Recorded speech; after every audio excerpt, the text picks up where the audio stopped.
Hello. Oh, cool. I can see you. Okay, I cannot see you, but that's I okay. don't know why. I really don't know why you cannot see me. Wait a second. Maybe I can do something. Oh, okay. Oh, here I Okay, am. okay, very nice. Hi. Very nice. I'm so happy to see you. Thank you that you found time for us. It's so Sure, important for sure, our Russian Jewish community here. So sure. cool. Okay. I check if everything is recording, if we have everything done. Okay. Yeah, cool. Okay, so let's start. I read about you a lot, and I'm so exciting because you're the one who started so much years ago, and now you're still create, you're still work. And what I want to ask you, how you found, I mean, that how it works, for example, like 10 years, 30 years ago, the music, the attitude, the people around, and what about the community, let's speak like that now? What change and how you change to get that understand your music and everything what you make? So I don't know if I changed very much since I started. It was, historically speaking, it was in 1988, Yeah. long time ago. I think before you were born, probably. In 1988, I received a telephone call from the organization that is called American Jewish Joint Distribution Committee, that they want to talk to me. I don't have to go into details. They had an agreement at that time with the government that they will be happy to assist with the idea of music. So the joint asked me to fly, and my wife and I flew in 1989. In May 1989, it took a year to put the things together, and we flew to Moscow, St. Petersburg, and Tashkent. I gave in Moscow 2 concerts at the Tchaikovsky Hall with the Philharmonic. In St. Petersburg, at that time it was still called Leningrad, in St. Petersburg, in the very big synagogue, only with a very small group, and in the same kind of a group also in Tashkent, in the Opera House, 2 concerts in one day. That's completely crazy. Nobody does that, but here you are. Now, and also, it was arranged that I should investigate 2 things. One is to see whether we can form the Moscow Academy of Jewish traditional music. By the way, I did it. I never took a penny.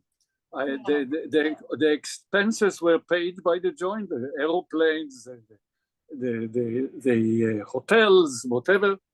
And I remember we we carried big boxes of kosher food with us from New York.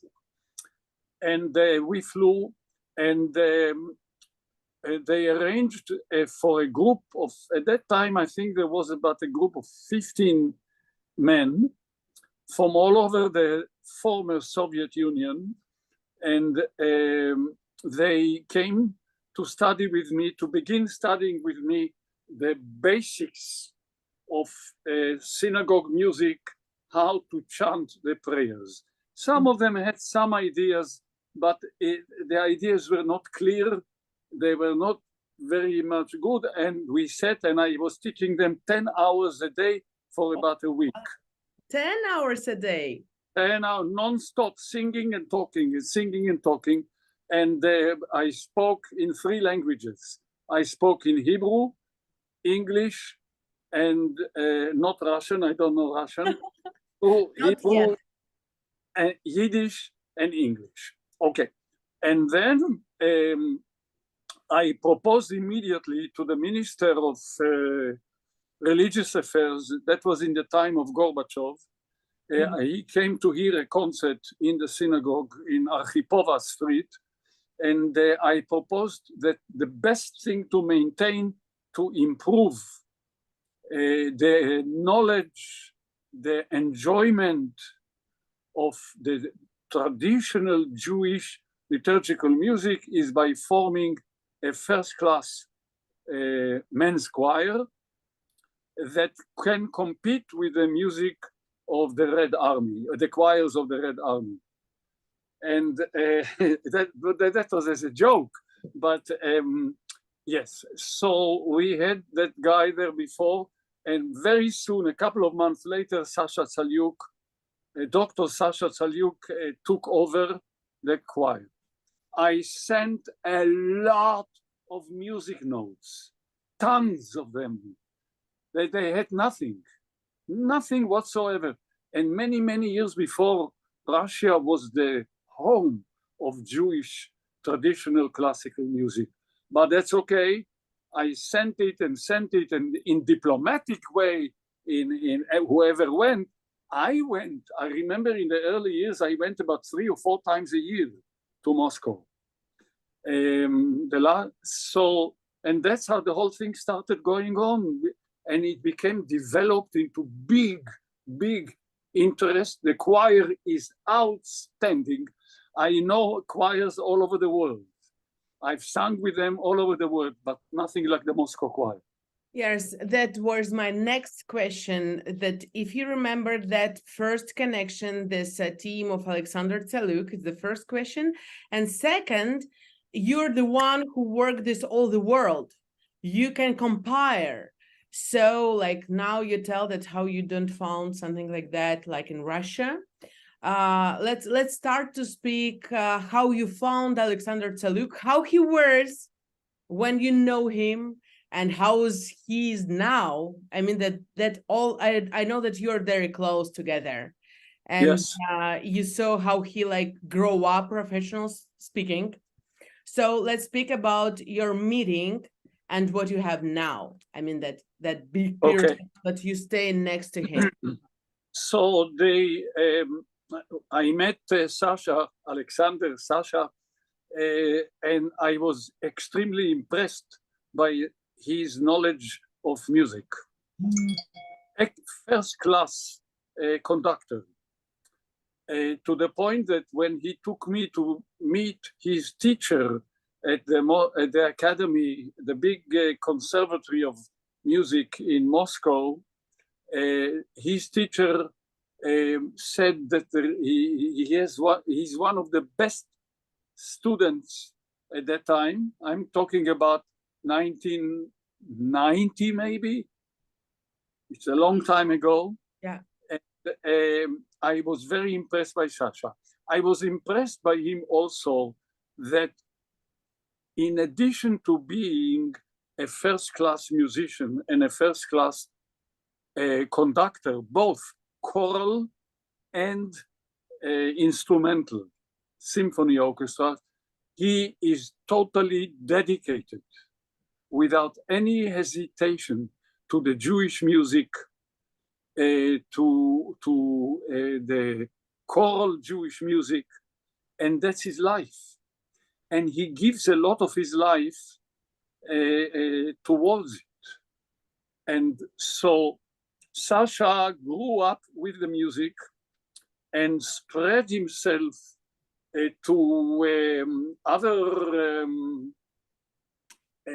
artists, not necessarily conductors. There is a choir a cantor in Russia. I don't remember exactly where he is, but Sasha is fully dedicated to expand the knowledge, the appreciation, the understanding of the Jewish liturgical classical music. I still send him from time to time music. He has, I think, a library of music, maybe now more than I have, because It's important to understand that music, like Jewish, or it's important also to feel that music like professional, because you know that a lot of people who study music a lot of years and they can do that perfectly, but they don't feel it. And the public can feel that. So you're the one who professional. How you think? What is that important to know, like literally speaking, that music to understand, to play grateful, or else it's to know, to feel? Because when I listen Team of Alexander, it's something unbelievable, it's something cosmic, and you never know what is it. It's a professional way because he have a professional team, or it's also what he feel inside because he's so deep Jewish, who give that music this all his feelings. And all people who stay and listen, it's something unbelievable. So Sasha is an expert in the Jewish music. Now he's a world expert. I know that people approach him for all kinds of things, and that's my greatest pleasure, of course. And Sasha, both the emotional and the professional. And you know that very often, whenever we get together, the last time was only 2019, when I was in Moscow the last time. Mm-hmm. And then we met in Berlin, which he conducted an outstanding concert with me, of course, the mayor, the foreign minister of Germany at that time. And then came, of course, unfortunately, the pandemic and the whole thing. Sasha today is regarded as an outstanding conductor in the world of Jewish music. People appreciate him, people like him, and that gets transferred into the way the boys, they are not boys, the singers are, how much they love him and how much they are willing to do far above the call of duty. Far above. That means that they love him. That means that he's doing something right. That means, and the world knows him. I had with him concerts, of course, in the United States. We had, I don't even remember where, in Riga, we had at the Opera House. In Vilnius, we had, in many places. And so the choir is regarded today as the #1 Jewish choir in the world. It's a pity that, of course, at this time, they don't travel much. Yeah. But I hope that they will come, that they will again, because first of all, I think that they should perform much more in Russia itself. There are many centers, Jewish centers all over. I always tell Sasha, try to investigate if you are able to go to St. Petersburg, to, I don't know, to other cities.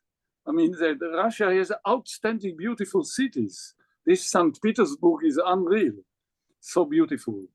And so is Moscow too, but St. Petersburg, wow, it's tremendous. So he understands that. And what I did was, for example, you know, in the cantorial music, the element of the cantor singing the music sometimes by himself is very important. And I took many pieces just for cantor, and I arranged choral singing also at the same time. And it becomes an outstanding composition. So what happened? They heard that I'm singing with Sasha in the choir all over the world. And now I get all the time telephone calls, emails, I don't know, WhatsApps, whatever it is. Can I have that music? I want to do it. I said to him, but do you have a choir like Moscow Jewish choir? If you would tell me that you have it, I may give it a consideration. But first of all, have a good choir. No, it's outstanding. And you heard some recordings, I believe, of the combination, the cooperation, the musical cooperation with the emotion, with the feelings.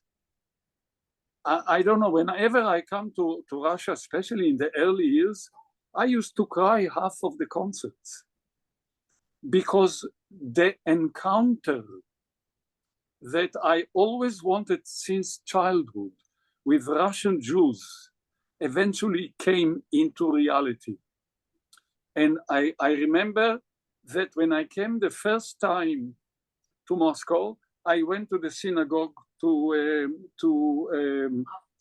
Archipova Street synagogue, and I looked at the people there.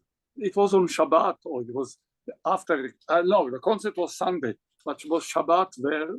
Sobota, I don't know how you say Shabbat in Russia. And I looked at one man and I said to myself, I know this man. When I say I know, I never met him. I've seen a picture of Sasha's grandfather praying in the Archipova Street synagogue. Wow. And that was the man. And we spoke Yiddish.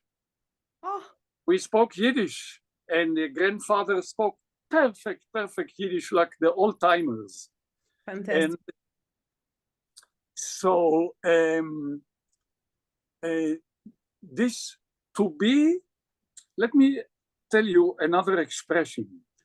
To be a witness in 1989, to see the awakening of that big lion, which was called the Jewish community, coming back as much as possible to Judaism, through studies, through learning, but through concerts, because Russian Jews have an outstanding feelings for traditional liturgical music. In Hebrew, the prayers, and also Yiddish.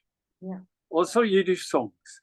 And so I've arranged and I've given, and it's a wonderful thing.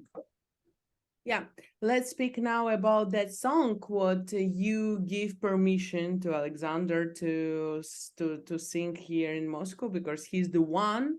And now I understand why, because you look at him like a professional one, you feel him like a friend, and for a long time you have that connection. Colleague. Yeah. Tell me why exactly that song, or how you work on that collaboration together. Okay. First of all, let me tell you a little story. Short. I'll try to make it as short as possible. No, tell me the long one. It will be interesting. Okay. Good. Before the Second World War, in Warsaw, in Poland, the last cantor in the great synagogue, in the Tlomacki Street synagogue, was a man by the name of Moshe Kusevitsky. Mm-hmm. Moshe Kusevitsky had a fantastic tenor voice. And I remember my late father, who came from Poland, went every Shabbat when he lived in Warsaw, and every holiday, to hear Kusevitsky singing. And there was police with horses watching the synagogue, that everything should be okay, not inside, of course, outside. When the Warsaw Ghetto began to take place, Moshe Kusevitsky left very quietly, and he went to Siberia, and he suffered in Siberia, and then he arrived in Tashkent. In Tashkent at that time, I think Jewish music couldn't be sung, but with a beautiful tenor voice, he joined the opera in Tashkent. I remember when my wife and I came for the first time in 1989 to Tashkent, as I told you before. In between the two concerts, one was 4 o'clock in the afternoon, the other one was at 8 o'clock at night. In between, I was resting in the room after I finished. A knock at the door, and a man, a zlobat, as we say, huge man, maybe 300 kilo weight, maybe 250, I don't know, I did not measure him. And he walked in, and I had a security man, and he wouldn't let him in. So he says, I am the director of the opera house. I want to speak to Cantor Malovany. So he let him in. I told the security man to go out. I knew right away there was something there. And that man, I don't know if he's still alive, and if he is, he must be a very old man. That man closed the door and started crying. And he told me he started speaking Yiddish. And the Yiddish was good. And he told me that he was the director general of the opera house. And he says, you know which great tenor we had here in Tashkent during the war and a little bit after? He said, Moshe Kusevitsky. Now, I, as a kid, heard Moshe Kusevitsky, and I was crazy about him. And many newspapers wrote that my style of singing, cantorial music, reminds them of Moshe Kusevitsky. I did meet him many times when I was still growing up in Israel.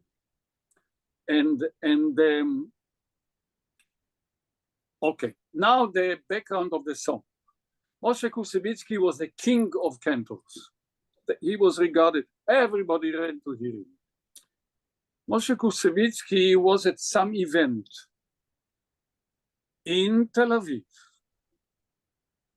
and they asked him to sing something which they don't know, because everybody who was at the event knew his repertoire. Yeah. Everybody knew it, but they said, can you do? So, you know, in the cantorial music, there is the element, one of the bases is improvisation, improvisatio. Yeah. And they said, sing something that you are improvised now. So he opened the prayer book. He always had a small prayer book in his pocket, took it out, and he decided to sing Vel Yerushalayim Ircha, and to Jerusalem.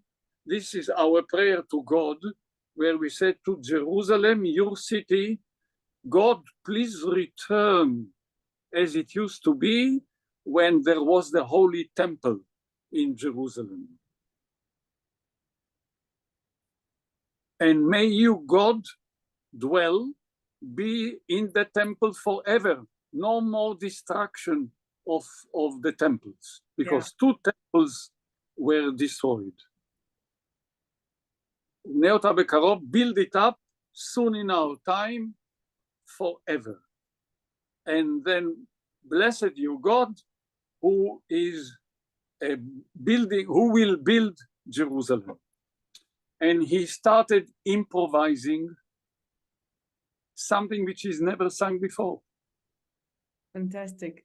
And we were sitting, and at the piano, there was a pianist who knew to play very well from music notes, but to play for improvisation, he didn't know, so he was quiet. Yeah. So Kusevitsky remembered that he wanted the accompaniment on the piano. I was then 15, 16, and I was there with my late father, and we were there. So my father gave me a shush. And you know, everybody calls me not Joseph, they call me Yossi. So, Yossi Malovany. So my father gave me a shush. He says, go to the piano. Go to the piano. So Moshe Kusevitsky said, oi, Yossi Malovany is here. Sit down at the piano and start playing for me. Improvisation for me is not a problem. I'm a concert pianist, but I'm a Jewish music pianist also, besides the singing and conducting also. And so suddenly became Ve'lYerushalayim Ircha, and to Jerusalem thy city. And eventually I went home. I wrote a piano arrangement for this song from the recording which somebody gave me. Somebody recorded it at the event.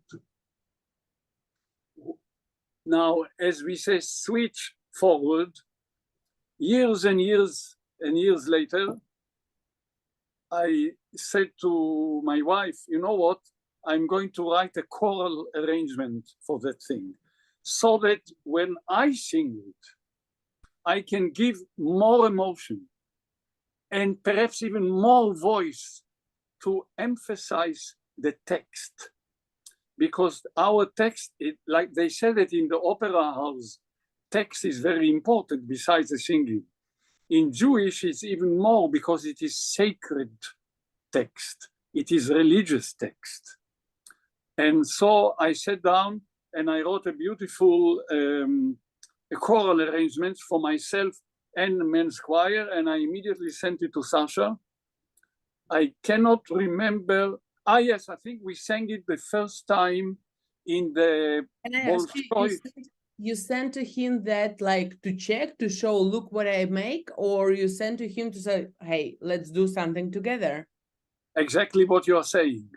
And I said, Sasha, I found somebody to send it because I was coming to Moscow for a concert, couple of concerts.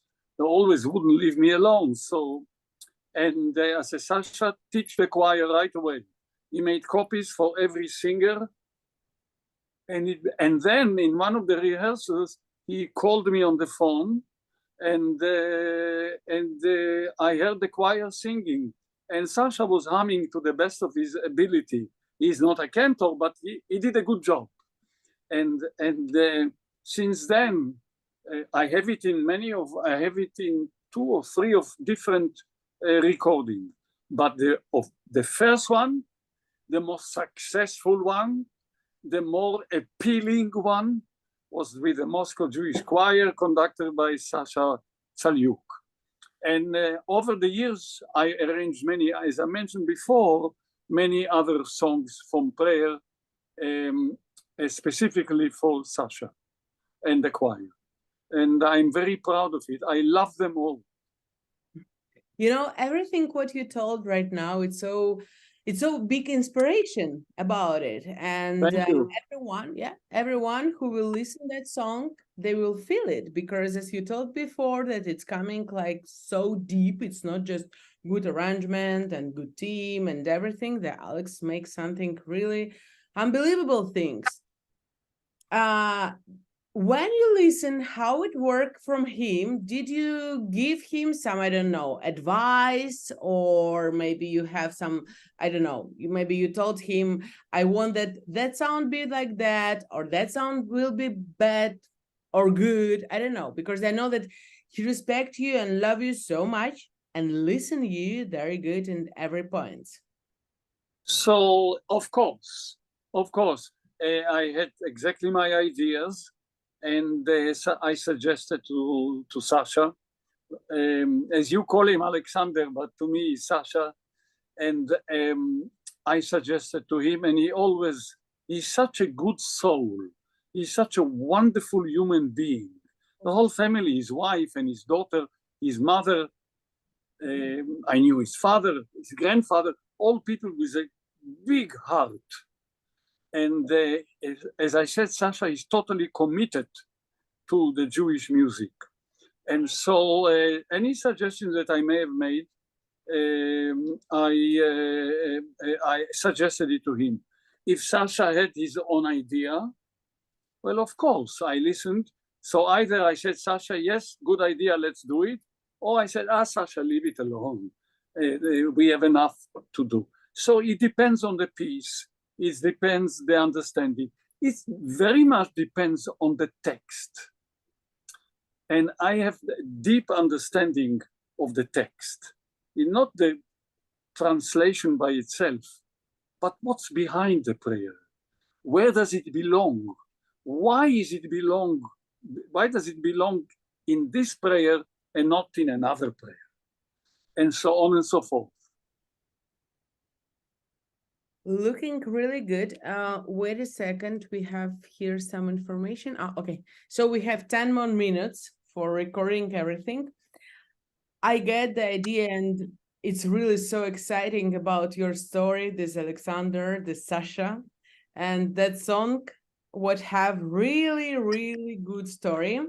I would like to ask something about your personal, because I really admire people like you who never stop, who still work, who... Oh, yeah. You are, yeah, you are. So the first question, where you get your inspiration, and second one, what are you working right now, or on what? On songs, Okay. on new things, or what? So first of all, I'm a religious man. I believe in God. I pray to him 3 times a day. I am what they say chazan, or cantor, which means to be the messenger of the congregation in prayer. You know, in every proper synagogue, like in Moscow, there is a rabbi and there is a cantor. Yeah. We like to say that the rabbi brings the word of God to the people, and the cantor brings the word of the people to God. And so, and this is true. Factually, it's true.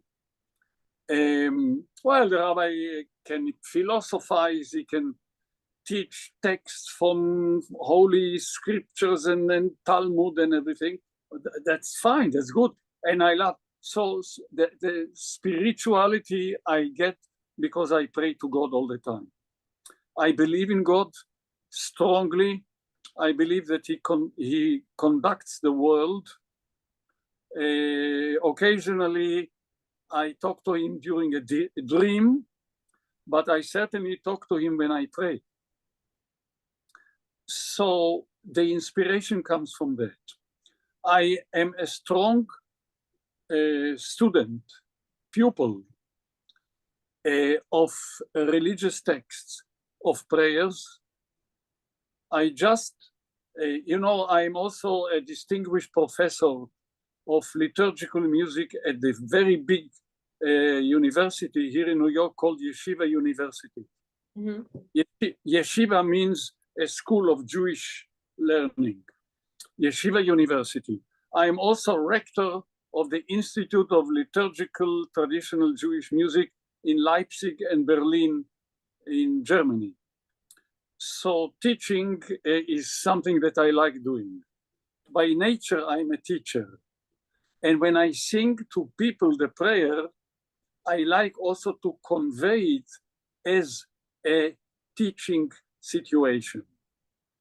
And when I feel that I make progress, I'm the happiest man in the world. And so, so that's very important. So that's the spirituality. So besides the teaching, I still give concerts. I still lecture a lot. I just concluded 80 lectures, 1 hour lecture on the text of prayers via the Zoom all over the world. I was told that, I don't know, they say over 100,000 people listened all over the world to my lectures over the Zoom. Lectures. To speak for an hour, and not to speak nonsense, but proper text explaining origin and everything, takes you between 5 and 8 hours to prepare. Fantastic. Multiply it by 80 times, and you can imagine how many hours I spent on it. But of course, I have the text, and it is on YouTube, and it's in English, of course. And so I enjoy the teaching. I enjoy giving the concerts. This morning I was in the synagogue, and today in the Jewish calendar is called Tisha B'Av, the 9th day of the month of Av, when both temples were destroyed. Yes. I came into the synagogue last night. after not being there for almost 2 months because of the summer, and we are in our dacha up in the mountains. And so they fell over, no, you have to sing, you have to, and the way you sing, you inspire and you teach. You inspire and you teach. So all of a sudden, I found myself that I had to do the singing of those special lamentations, as we call it, keynote. And but okay, that's my life. I love doing it. Also, because I grew up and I studied conducting, both choral and symphonic conducting, Sasha knows every concert that I do with an orchestra, and if the choir is there, I have to conduct one piece. Half part of a symphony, overture, La Forza del Destino, the Barbero Sibilia, and other. So here comes a man with a nice black kippah on his head, with a stick of conducting, and I said, Sasha, go to the side. I'm taking over the orchestra now, just for one piece, because it's a love. This is really my first love. I had 3 loves in music: piano, conducting, and teaching music. So there we are. Sounds great.